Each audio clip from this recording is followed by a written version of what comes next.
say the story of us starts with a phone call. The story of us starts with a phone call from Texas. And I needed a date for a wedding. And I was working a lot. I had 2 jobs at the time. Didn't have time for dating or finding somebody worthy enough to take to a wedding. So a friend of hers suggested that I bring one of our friends come down from Philly down to Texas to go to a wedding with me. So we started talking and talked on the phone for about 6 weeks before we actually met in person. So it was a really interesting way to get to know each other, because we knew everything about each other. There's no distractions. Knew everything about each other by the time we actually met. So when we first met was love at first sight for me. Well, when I first talked to him, it was over the phone. And the first thing I really liked about him was his voice, because he's from Texas, obviously. And he just sounded really different to me, and he sounded very confident, so I was excited about that. I was just amazed the first time I met her.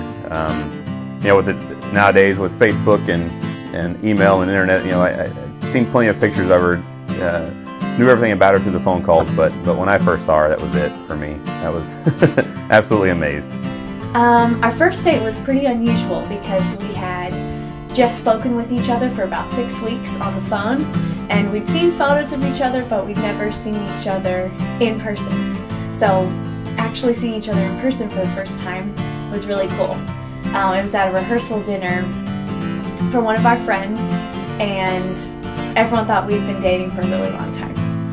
She just fit right in. Everybody thought we'd been dating for years because we hit it off so well. We were talking on the phone one night, and we were just talking about all different types of things, the future and things like that, and it was when he told me he loved me for the first time. That's how I knew he was the one. When she decided to move down to Texas with me, that's when I knew. Like I said, I was head over heels in love with her the first time I saw her. But and then every time I came to visit, or I'd come up to Philly or she'd come down to Texas to visit. But I think that moment was when she decided to move down to Texas with me. Was when I knew that I'm ready to commit. The proposal, all right, I'd been thinking about it for months, probably about 6 months. Had the ring picked out. The proposal was exciting because I sort of knew it was coming, and I was just wondering when he was going to do it. The original plan was to propose at Ocracoke. Our family always goes out to the Outer Banks for vacation, and I'd been twice with them. So my plan was to propose at Ocracoke. It's a really special place here. We've been going there all our life. And unfortunately, her grandmother passed away, so we didn't get to go on vacation that year because we came early for the funeral. So I delayed it a little bit, and plan was to take her out in Philly. She studied in Spain for a semester in college, so I wanted to do something special. She always talks about Spain. Basically, he was going to take me to Philly, and he was going to propose to me at Penn's Landing because he knows I love Philadelphia and he knows I love cool water. And he found a Spanish tapas restaurant. I love Spain and tapas. So he was going to propose to me on Penn's Landing, take me to the restaurant. So I decided to go to a tapas restaurant in Philly. I believe it's called Old Town area. I'm not sure the area it was called, but found a place there, made a reservation, set it up, told him I wanted a nice secluded table because I was planning on asking her right before we went to the restaurant. So we get there early, ahead of time, decided to go walk around, and my plan was to do it around Penn's Landing, down by the water. Thought that would be a special place, and didn't realize that it was about a mile away from the restaurant that we were going to have to walk. Well, he's not as familiar with the city as I am. And what he didn't realize was that the spot in Penn's Landing was not the romantic spot. It was right by the Irish potato famine statue. So that was really funny. Which I didn't know the area. Walked up, really nice memorial, and thinking, okay, I could do it out here, given it's a park over an interstate. But I thought, this might be a nice place. So that didn't work out because I realized that it was a potato famine memorial, so I didn't want to go with that. So we went back to the restaurant. We walked through the restaurant. It looks like they had a nice table for us in the back. Sit down, and there's another table 2 feet from us. There were 2 people talking about business. So that wasn't going to work. Well, our secluded table ended up being right next to another table with a very chatty gentleman that kept asking what we were ordering. And it was so close that Lee would have to ask them to move for him to get down on one knee. So that was out. we finished up as fast as we could, asked her where she wanted to go, you know, what a place special to her. She started talking about the fall and Philly and all this, and I said, hey, I need a spot that we can go to. So she recommended we go over to New Hope. So then he started asking me, you know, what's your favorite thing about Philadelphia? And I said, well, I love the fall, the leaves, things like that. And he's like, if you had to pick a spot that we could go to right now, where would it be? And I was like, oh. So then my wheels were turning. I was like, okay, he's gonna propose. So I tell him New Hope.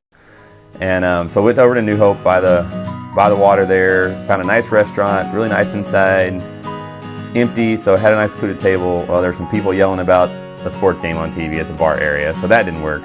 He takes me to New Hope.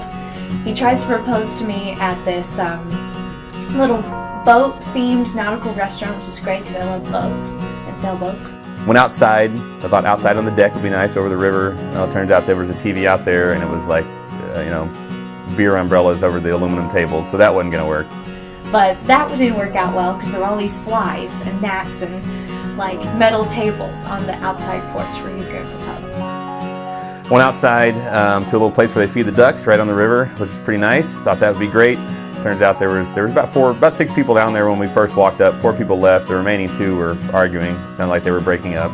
Girl was crying. The man was yelling. So finally, we go outside of the restaurant by the river, and he's gonna do it there. And all these people start showing up, random people. So he waits for them to leave. Finally, they all leave.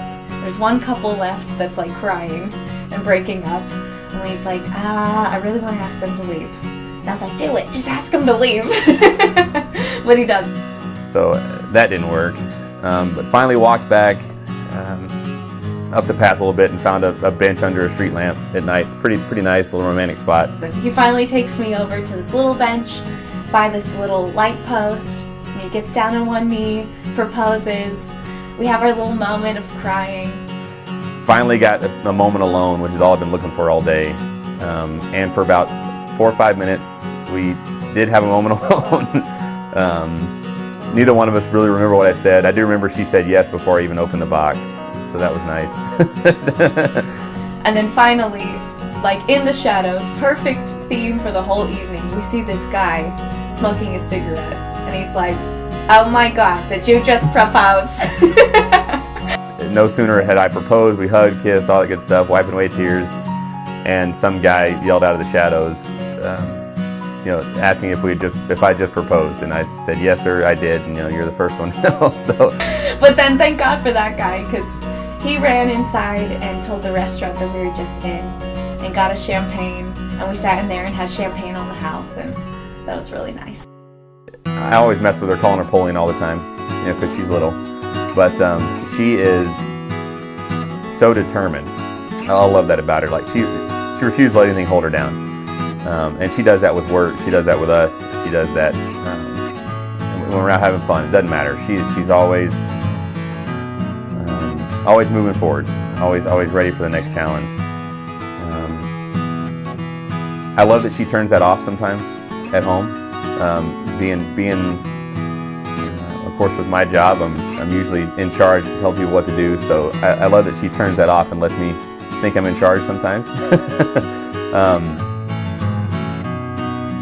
The third thing, I just love that no matter what, we can have fun. You know, we always have a blast in anything we're doing. We just love spending time with each other. And I think that was one of the things that made me realize she was the one, because we just have a good time no matter where we are.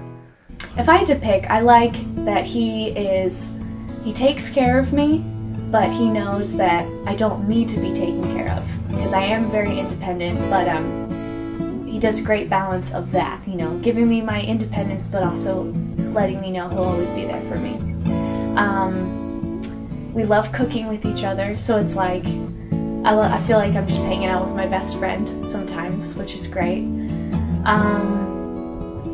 And I like that he's sensitive, and he kind of only lets me see that side. To everyone else, he's the strong Marine, but I've seen the slightly more softer side of Lee, and that makes me feel special. The funniest moment it was our first fight. The first real argument we've ever had. Well, this actually, so far to date, is like the first actual fight we've had, but it ended up being really funny. It was over a recipe. We both love cooking together. We were arguing about a recipe. We were making fish tacos, and we were battering the fish. And it was a package of batter that had directions on it, and I was reading the directions wrong. We were making fish tacos one night, and we were having a disagreement about how to batter the fish before you fry it. And I said it had to be one way, and he said it had to be the other way. I was missing a key step, but I was adamant that was correct. And I do in the Marine Corps they have a knife hand, which is like you don't point; you point your whole hand at somebody. It's called a knife hand. And from boot camp on, it's when somebody is telling you what to do and you're going to do it. And all of a sudden he does this like little knife hand at me, like, "No, Steph, it needs to be like this." So I told Steph that with my knife hand up that this is how we're going to do it. It's what it says, and this is how it's going to be done. And I'm just thinking of like Madagascar, with those crazy penguins that like with their fins. And I was like, "What is that? A penguin flipper or something?" And he just like deflates. She asked me, she said, what is that? What are you doing? Is that a penguin flipper? He's like, "No, it's a knife hand. It's been in the Marines for hundreds of years." So now his whole squadron knows about the penguin flipper. And the knife hand has just been like completely defaced. Which of course I told her totally demeaned it, and she has since changed me and dozens of friends that I have that we can no longer do the knife hand seriously. So the funniest moment was that she completely turned it around and pointed out that I was wrong shortly after. So I had to concede my argument, and like I said, it's a hilarious moment. I love telling friends about it, especially my friends in the Marine Corps. I guess it'll just get here. We started the planning a year out, so I'm looking forward to it getting here. I'm looking forward to us having a good time. I'm looking forward to her having that special day that she's always dreamed about, because with every little step of the planning, I see her eyes light up a little bit more. And I think that's what it's, just the culmination of that excitement is what I'm ready for. Ready to spend the day with her, ready to have a good time with friends and family. But most importantly, ready for her to have that day. She just, like I said, I can just see the excitement every time, every little piece of the planning. So I'm looking forward to, number one, just like celebrating beginning my life with Lee, because I'm just really excited about it. But I'm also looking forward to all of the people in my life from all these different walks of life and stages of my life, family, friends, people I used to work with, people I work with now, all coming together and being together in the same place for like a happy occasion, because how often does that really happen? So I'm really looking forward to it. I want it to just be like a big party. Everyone remembers it as like, not only did the bride and groom have fun, but they had an awesome time. I just hope it's like a great experience for everyone. Yeah, and I guess that's it. I guess that's the story of us, short and sweet. And that is the story of us.